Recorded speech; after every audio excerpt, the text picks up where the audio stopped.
마라나타, 예수님 곧 오십니다. 가장 힘들 때 유대인들이 나눴던 인사죠. 예수님 십자가에 못 박혀 돌아가시고 박해가 심할 때 예수님 곧 오십니다. 이 인사로 서로 믿음을 격려하며 견뎠던 말씀입니다. 이 마라나타, 지금 종말의 시대를 살고 있는 우리입니다. 이 마라나타, 예수님 곧 오십니다. 이 종말 신앙으로 오늘도 믿음으로 승리하시기를 간절히 주님의 이름으로 축원드립니다. 마가복음 12번째 시간입니다. 오늘 살펴볼 말씀은 더러운 귀신에 사로잡혀서 무덤 사이에서 살고 있는 한 사람을 예수님께서 고치시는 내용입니다. 이 본문의 말씀에 나타난 이 귀신 들린 사람을 통해서, 이 말씀을 통해서 지금 살아가고 있는 사람들의 모습을 발견하게 되는 것 같습니다. 귀신에 들린 사람을 제어할 수 있는 사람은 아무도 없습니다. 이들에게는 어떤 이성이나 양심이나 신앙이나 하는 것들이 통하지 않습니다. 부모의 권유도 통하지 않습니다. 이성, 정신, 감정 뿐만 아니라 인격뿐만 아니라 영혼까지도 더러운 귀신의 지배를 받고 있기 때문에 그렇습니다. 요즘 TV 뉴스를 들으면서 지금은 마치 칼춤을 추고 있는 광란의 시대인 것만 같습니다. 사람들을 참지 못하고 이성을 잃어버리고 자기 정체성까지도 잃어버리고 육체의 정욕을 따라서 행하며 미친 듯이 분노로 날뛰고 있는 것 같습니다. 사단의 지배 아래에 있는 이 세상은 늘 이런 악한 일들이 있어 왔지만 점점 더 잔혹하고 잔인해져가고 생명을 경시하는 그런 풍조가 더 만연해지고 있는 것 같습니다. 이웃과 음식을 나누고 삶을 나누던 인간미 넘치는 이웃사촌 관계는 이미 옛이야기가 되었습니다. 사람들은 이제 스마트폰 세상에 갇혀서 다른 이들에게는 관심조차 주지 않습니다. 이제는 이웃을 자극할까봐 숨죽여 살아가야 하는, 언제 누가 적이 되어서 나를 해할까 모르는 무서운 세상이 되어버렸습니다. 불특정 다수를 대상으로 칼을 휘둘러대는 일들이 연일 일어나고 있는 요즘, 이 생명의 위협을 받지 않는 안전한 곳이 없다는 생각이 듭니다. 이처럼 세상의 이 미친 바람은 사람들의 마음을 황량하게 하고 또 허망하게 하고 두려워하게 하고 있습니다. 그러므로 더욱 이렇게 하나님의 은혜와 사랑을 넘치게 받은 사람들은 이 시대를 어떻게 살아가야 할지 참 고민이 많습니다.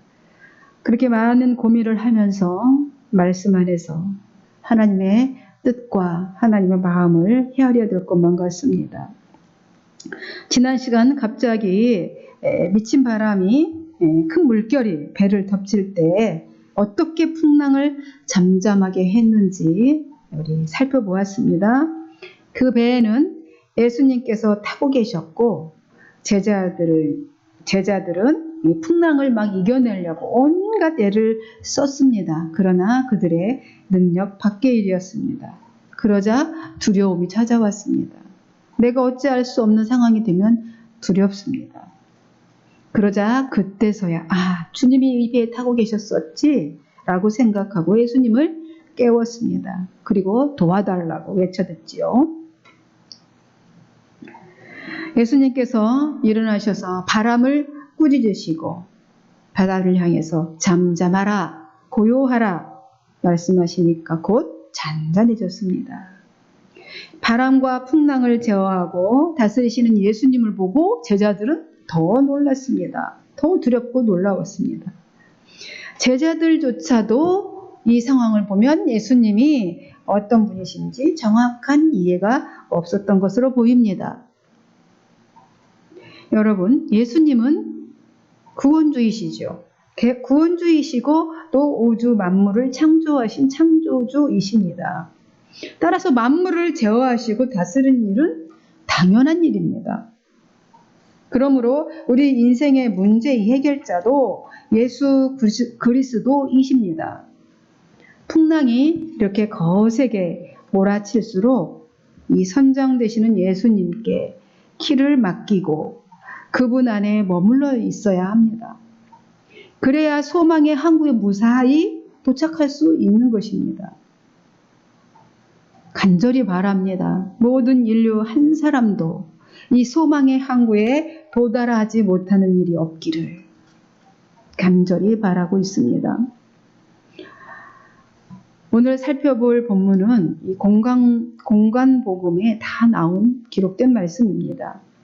예수님께서 풍랑을 잠잠하게 하시고 무사히 이제 갈릴리 바다를 건너 가버나움 건너편에 있는 거라사인의 지방에 이르렀습니다. 이제 배를 대고 이제 예수님께서 내리시지요. 이 마가복음과 이 누가복음에는 거라사인의 지방이라고 표현했는데요. 마태복음은 가다라 지방이라 했습니다.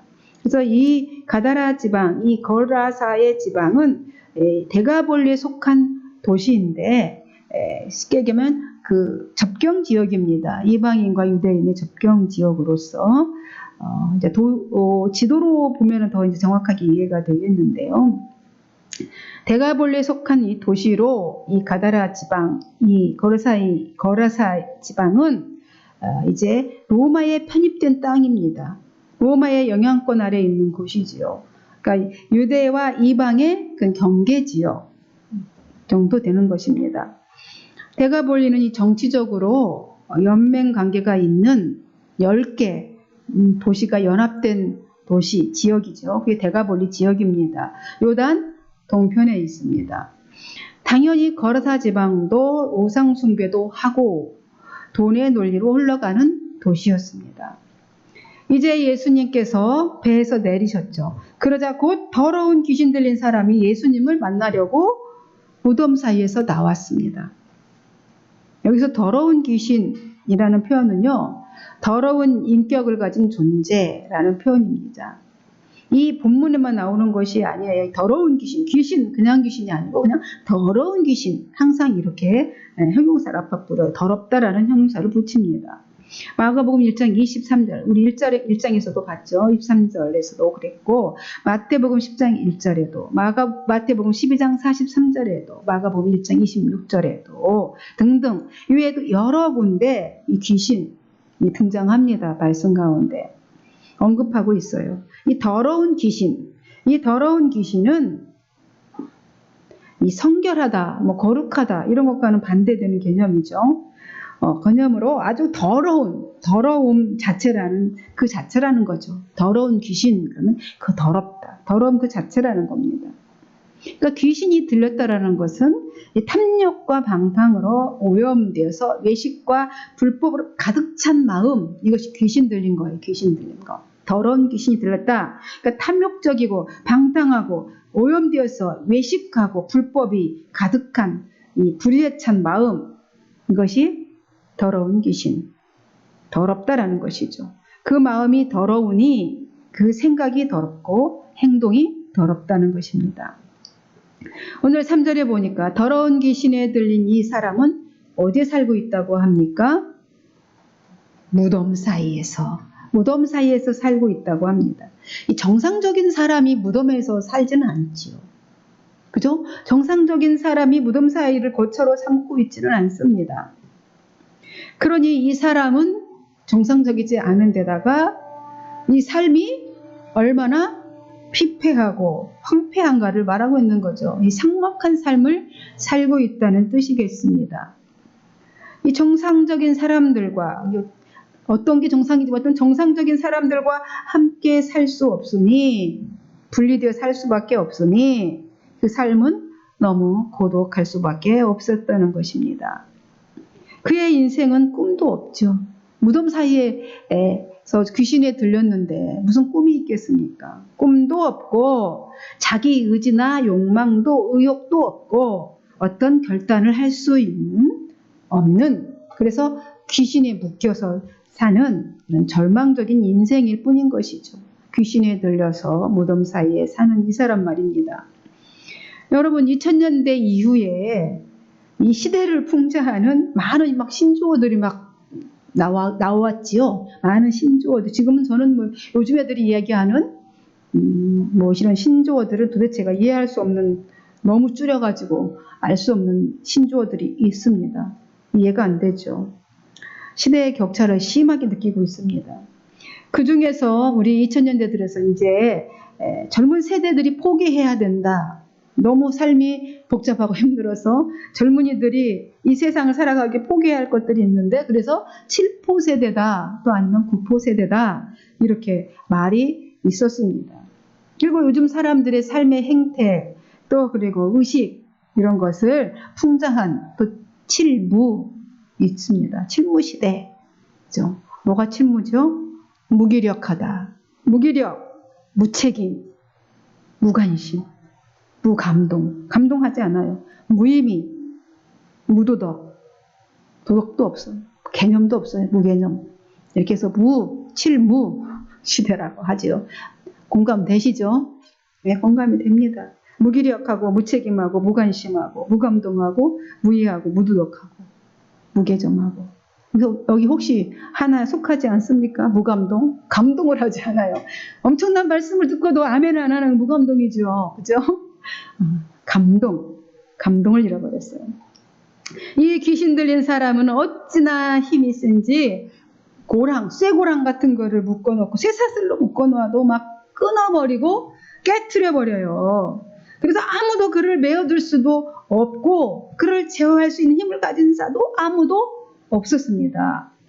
그는 밤낮으로 무덤 사이에서 있으면서 이 산속을 헤매고 다니는 거예요. 누구도 묶어둘 수가 없으니, 그죠? 무덤을 헤집고 다니겠죠. 산속을 막 떠돌아다니면서 늘 소리 질러대고 옷을 벗고 돌로 자기 몸을 찍어서 막 상처를 내고. 왜 옷을 벗는지 모르겠어요. 정신이 이상한 사람들은 이렇게 옷을 벗더라고요. 옷을 벗었대. 누가복음에 보니까 옷을 벗었대요. 오랫동안 옷을 벗고 있었대요. 옷을 입지 않았다고. 그리고 자기 자신의 자기 몸을 해합니다. 그러니까 자기가 자기를 해하는 것이 아니라 귀신이 그렇게 하도록 하는 거겠죠. 자해를 계속하고 있었다는 거예요. 이 사람이 무덤 사이에서 옷 벗고 날뛰고 돌아다니며 헤매면서 산과 무덤 사이를 헤매면서 자해를 하고 있었습니다. 제멋대로 뛰어다니면서 자기 조절이 안 돼서 너무 사납고 또 땀을 막 헤치기 때문에 사람들이 피해 다니는 거죠. 그죠? 무섭잖아요. 그죠? 그죠? 아픈 사람들, 이렇게 귀신 들린 사람 보면 너무 무섭습니다. 그 사람들이 그를 피해 다녔어요. 이 사람은 근데 어디 출신이라는 얘기가 없네요. 그랬더니 누가복음을 찾아봤더니 그 도시 사람이래요. 그 도시 사람. 그러니까 거라사 지방이 도시라는 거죠. 도시 사람입니다. 그 귀신 들린 사람에게는 아무런 소망이 없었던 것입니다. 그런데 예수님께서 그 밤에 바다의 풍랑을 제어하시고 건너 귀신의 조종당에서 소망이 없는 이 한 영혼을 구원하시기 위해서 지금 오셨습니다. 이 사람이 예수님을 멀리서 보고 달려와 예수님 앞에 엎드립니다. 6절에 보니까. 왜 그가 막 달려왔을까요? 달려온 것이 그 사람일까요? 아니면 그 속에 있는 귀신이 달려온 걸까요? 귀신이, 네, 그 사람 속에 있는 귀신, 그죠? 그 사람을 제어하고 지배하고 있으니 귀신이겠죠. 그가 달려와 예수님께 절을 합니다. 그것은 이 액션은 예수님께 절을 하는 이 액션은 예수님께 경배하기 위한 액션이 아니죠. 귀신이 자신을 그냥 내버려 두려고 예언하기 위해서 그런 액션을 취하는 것입니다. 그 속에 있는 귀신들이 큰 소리로 부르짖어 말해요. 그 사람 안에 있는 귀신이 지극히 높으신 하나님의 아들 예수여, 나와 당신이 무슨 상관이 있나이까? 원하건대 하나님 앞에 맹세하고 나를 괴롭게 하지 마소서. 귀신 들린 이 사람이 예수님을 하나님의 아들 예수여 라고 합니다. 왜 이렇게 불렀을까요? 이 말은 예수님 당신은 신이지 않습니까? 하나님의 아들 신이시지 않습니까? 그냥 하나님의 아들로 신으로만 있으세요 라는 의미를 담고 있는 것입니다. 사탄이 제일 두려워하는 게, 이 귀신이 두려워하는 게 무엇이겠습니까? 예수님이 온전한 신이, 하나님의 아들 예수님이 온전한 인간이 되는 것이겠죠. 온전한 인간이 되는 것을 가장 두려워합니다. 왜요? 사탄 입장에서 보면 예수님이 대속의 제물이 되어서 어떻게 해요? 십자가에 죽으시면 안 되는 것이죠. 그죠? 그런 순간 패망하게 됩니다. 사탄은. 예수님 십자가를 지는 순간 사망을 이기시는 거잖아요. 그러니까 제일 두려워하는 게 예수님은 그냥 신으로만 있는 것이 그들의 목적이에요. 그래서 세 가지 광야에서 시험할 때도 당신은 신으로만 있으시오라고 유혹을 합니다. 이 멸망받을 약한 귀신은 예수님이 메시아로 이 땅에 오신 것을 알죠. 알면서도 그의 권세 앞에 무릎을 꿇었어요. 꿇으면서도 그분을 받아들이지 않고 관계를 맺으려고 하지도 않습니다. 나와 무슨 상관이 있습니까? 라고 합니다. 귀신은 나를 상관하지 말고 제발 하나님 앞에 맹세하고 자기를 괴롭히지 말아달라 이렇게 말합니다. 그에게는, 귀신에게는 주님과 함께 있는 것이 두려움이고 괴로움입니다.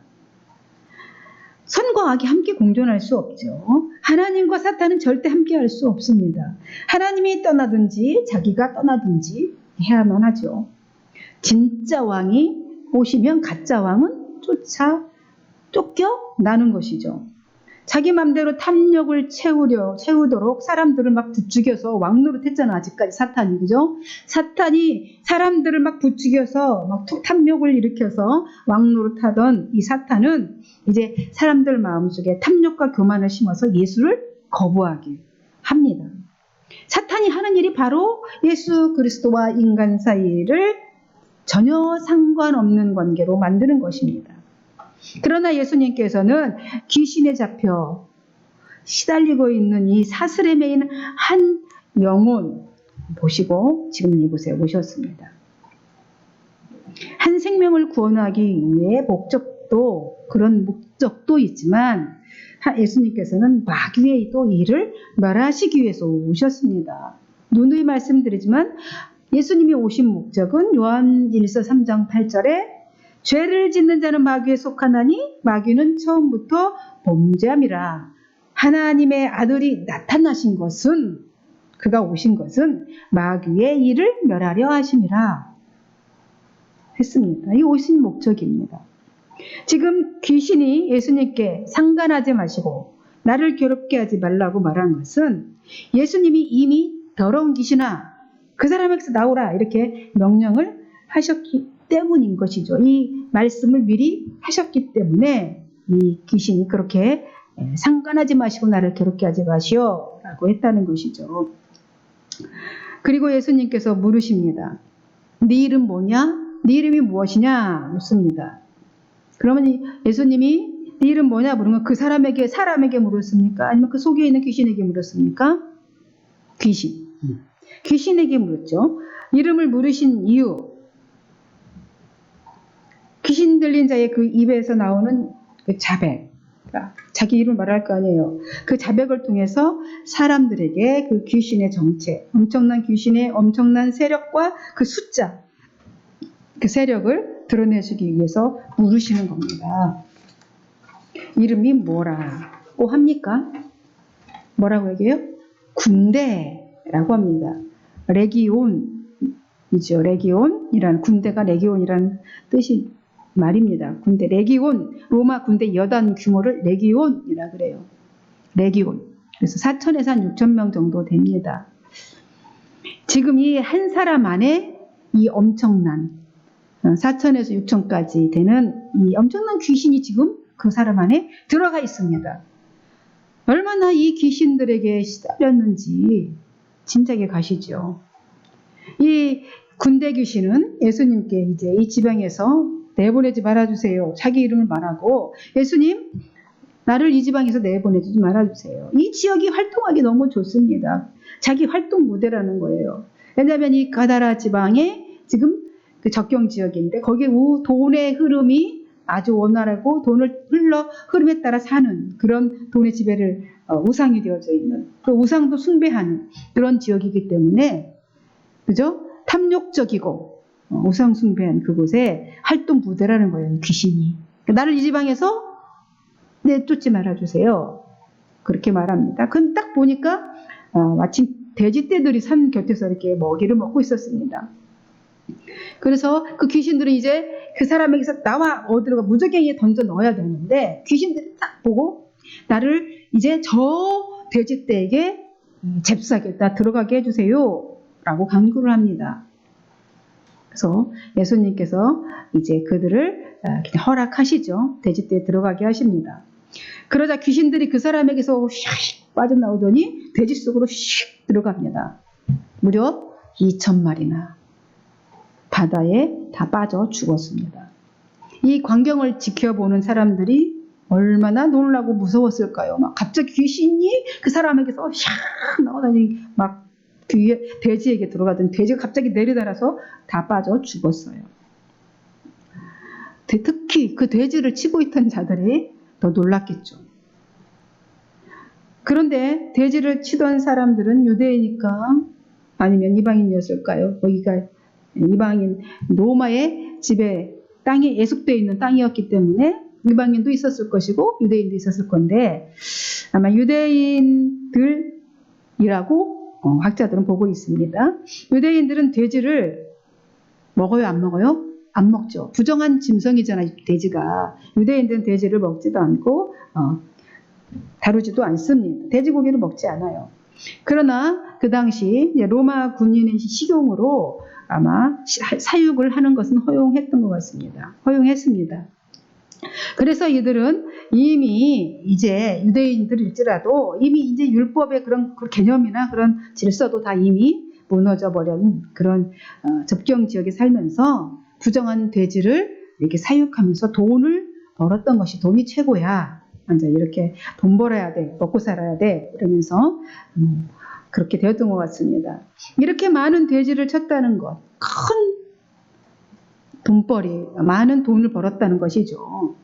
2,000마리나 되는 돼지떼들 바다에 빠져 죽으니까 크게 놀란 이 돼지떼를 치는 자들이 막 도망합니다. 도망해갖고 어디로 가요? 마을로 가죠. 마을 사람들이 이제 뭔가 힘을 얻기 위해서인 건지는 모르지만 어쨌든 읍내와 마을로 막 다니면서 이 일을 알리고 다닙니다. 어떤 귀신 들린 사람이 다 나섰고 이제 내 돼지떼가 다 치던 돼지떼가 다 바다에 빠져 죽었다. 사람들에게 막 소문을 내고 다녔겠죠. 사람들은 어떻게 된 일이야? 이제 궁금해서 이제 그곳으로 몰려왔습니다. 와서 보니까 귀신이 들였던 그 사람이 옷을 벗었던 옷을 입고 잘 갖춰 입고서 정신이 온전해져서 멀쩡하게 앉아 있는 것입니다. 완전히 희복되어서 앉아 있는 거예요. 이 모습을 보고 크게 또 놀랍니다. 어떻게 이런 일이? 이 일을 이제 처음부터 지켜보던 사람들이 이제 현장에 있었을 거 아니에요? 그러니까 이 일에 대해서 이제 정황을 다 설명해 주었습니다. 그러자 두 가지 반응이 나타납니다. 먼저 마을 사람들 반응이죠. 오르르 몰려와서 예수님께 이렇게 이 지방에서 나가 주십시오. 떠나 주십시오. 돼지떼 다 죽었잖아요. 이 사람이 무덤 사이에 있는 이 귀신 들린 사람 귀신 쫓아나고 치료된 거는, 귀신이 쫓겨나고 치료된 것은 관심도 없어요. 그냥 이 지방에서 떠나 주십시오. 돼지 2,000마리 죽은 게 너무 아깝죠. 너무 큰 손해를 봤잖아요. 2,000마리 돼지값은 엄청난 돈이지 않습니까? 예수님보다 지금 재물이 가치가 더 중요한 것이죠. 더 이상 예수님 때문에, 복음 때문에 재산을 날리는 일이 생기지 않기를 바란 것입니다. 이들에게는 한 영혼이 지금 회복되고 구원 얻는 것보다 그런 것은 눈에 들어오지 않아요. 재물이 더 중요합니다. 그러나 예수님에게는 이런 그 돼지 2,000마리 아니라 소 2,000마리여도 그 가치, 한 영혼의 가치가 더 중요하신 것이죠. 그래서 이 지역까지 오신 것입니다. 그 한 영혼을 바라보고. 그리고 귀신 들었던 사람의 이제 반응입니다. 또 한 가지 반응은 온전히 회복된 이 귀신 들렸던 사람은 예수님과 함께 있기를 간구합니다. 예수님 함께 있기를 원합니다. 18절에 보니까 예수님께서 이제 배에 오르실 때에 귀신 들렸던 사람이 함께 하기를 간구한 거죠. 예수님 이제 떠나는 것이죠. 고쳐주고 떠나라고 했으니까. 그때 예수님이 뭐라고 하시죠? 안 됩니다. 얘기합니다. 집으로 가라. 집으로 돌아가 주께서 당신에게 어떤 기적을 행하셨고 지금 너한테 일어난 일, 당신에게 일어난 일, 또 어떤 자비를 베풀어 주셨는지 당신 가족들에게 전하시오. 예수님이 말씀하십니다. 예수님께서 귀신 들린 사람에게 얼마나 위대한 일을 행하셨는지 가족에게 먼저 전파하게 하시는 것입니다. 그래서 가족이 먼저 그 복음을 받아들이고 그 말씀을 듣고 또 그 복음이 점차 확산되도록 가정에서부터 시작하도록 하나님이 하시는 것이죠. 예수님께서. 그리고 그는 데가볼리 지역에 예수님이 하신 일을 다 전했대요. 가족에게 전하고 데가볼리에 있는 지역에 있는 모든 사람들에게 그 하신 일을 확산시키는 그런 전도자가 되었습니다. 두 가지의 반응이 나타났습니다. 하나는 예수님을 떠나세요. 예수님을 쫓아냈고요. 한 사람은 전도자가 되었습니다. 이제 말씀을 정리합니다. 여러분, 예수님께서 군대 귀신에 들려서 괴로움을 당하던 사람에게서 그 귀신을 쫓아내셨습니다. 이 일을 보고 돈을 쫓은 사람들은 예수님을 떠나기를 간구했습니다. 이들에게는 한 사람이 치유되고 회복된 것에는 관심이 없습니다. 하지만 예수님의 은혜로 귀신에게서 노임받은 사람은 예수님과 함께 하기를 간구했습니다. 그러나 예수님의 뜻은 달랐기 때문에 허락하지 않았습니다. 집으로 가라 하셨습니다. 내 뜻과 하나님의 뜻이 다를 수 있습니다. 제가 하나님의 뜻을 따라 살려고 작정하고 한 일이라고 생각하지만 때로는 내 뜻이 아니고 내 뜻이고 하나님의 뜻이 아닐 수도 있는 것입니다. 믿음이라는 것은, 순종이라는 것은 그래서 내 뜻을 쳐서 복종하고 주님의 뜻을 따르는 것이 믿음이고 순종인 것입니다. 가족들에게 먼저 복음을 전하고 점차 확산시켜 나가도록 하는 것이 예수님의 뜻이었습니다.